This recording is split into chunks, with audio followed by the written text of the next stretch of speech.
বৃহস্পতিবার আগরতলা টাউন হলে বাবা সাহেব আম্বেদকরের প্রতি অপমানজনক মন্তব্যের প্রতিবাদে সরব হয়ে ত্রিপুরা তপশিলি জাতি সমন্বয় সমিতির ডাকে এক কনভেনশন অনুষ্ঠিত হয়।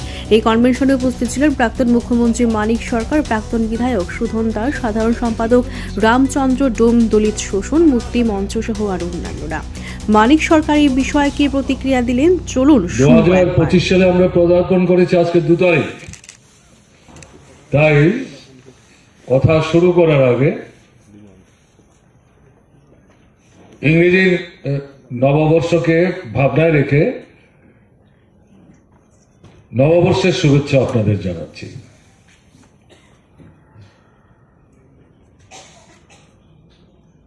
খুব বিস্তৃত পরিসরে আমি কথা বলতে চাইছি না, আপনারা ফিরে যাবেন। আবহাওয়াটা যে খুব একটা সহায়ক মনে হচ্ছে না, কিন্তু রাজনৈতিক পরিস্থিতির মধ্যে পরিবর্তনের ছোঁয়া লেগেছে। তার প্রতিফলন তপশিলি জাতি সমন্বয় সমিতি 2018 পর থেকে এই প্রায় 7 বছরের মধ্যে এ ধরনের রাজ্যভিত্তিক কনভেনশন এটা হচ্ছে তৃতীয়। এর আগের দুটো তো আমি উপস্থিত থাকবার সুযোগ পেয়েছিলাম, তৃতীয়টা তো আমি আমন্ত্রিত হয়ে উপস্থিত থাকবার সুযোগ ভোগ করছি। এই তিনটার সাথে তুলনা করে কমরেড রামচন্দ্র যেটা বলবার চেষ্টা করেছেন সঠিক, যে পর্যায়ক্রমে এই কনভেনশনে অংশগ্রহণ করার সংখ্যা বাড়ছে। এটা মনে করার কারণ নেই, শুধু তপশিলি জাতি সমন্বয় সমিতির উদ্যোগে আয়োজিত এই জাতীয় কনভেনশন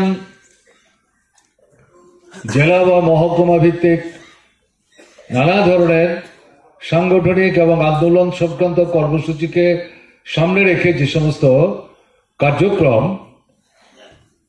তাতেই বাড়ছে ঘটনা কিন্তু তা না। সামগ্রিকভাবে যদি আমরা লক্ষ্য করি, ত্রিপুরায়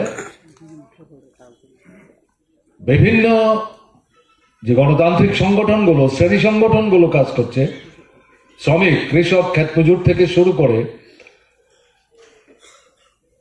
প্রত্যেকটা সংগঠনের কর্মসূচিতেই অংশগ্রহণের সংখ্যা ক্রমে ক্রমে তুলনামূলকভাবে বৃদ্ধি পাচ্ছে। কারণটা কি, সেটা আমাদের উপলব্ধির মধ্যে রাখার প্রয়োজন আছে। 2018 বিধানসভা নির্বাচনে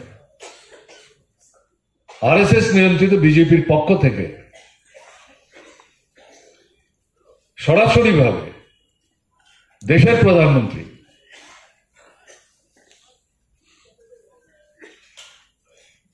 তার নেতৃত্বে ত্রিপুরার নির্বাচক মন্ডলীকে মোহগ্রস্ত করে বিভ্রান্ত করার লক্ষ্যে একটা প্রতিশ্রুতির ডালি নিয়ে উপস্থিত হয়েছিলেন। 293টা বিষয় অন্তর্ভুক্ত করে তাদের নির্বাচনে যে ইশতেহার, তার থেকে বাছাই করে গোটা 10 বিষয় আলাদা করে নিয়ে এই নির্বাচনী ইশতেহারের প্রথম পৃষ্ঠায় তারা ছাপিয়েছিলেন। আমার ধারণা,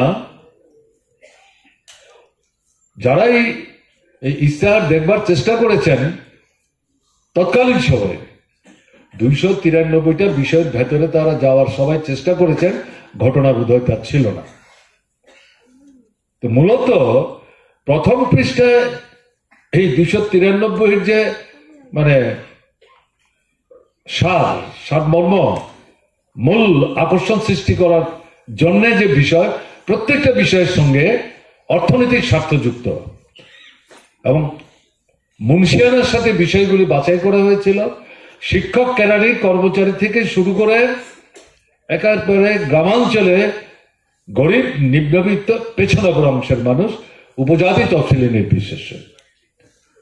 এই প্রথম পৃষ্ঠাটা পড়েই সেখানে সাধারণ মানুষ যাতে আকৃষ্ট হতে পারে, তাদেরকে যেভাবে তারা বিপদগামী করার চেষ্টা করছে, বামপন্থী ফ্রন্ট সরকার থেকে একটু দূরে টেনে নিয়ে যাওয়ার চেষ্টা করছে, এটা সাফল্য আনা সম্ভব হবে এটা ভেবেই আমি যে কারণে শব্দটা ব্যবহার করলাম।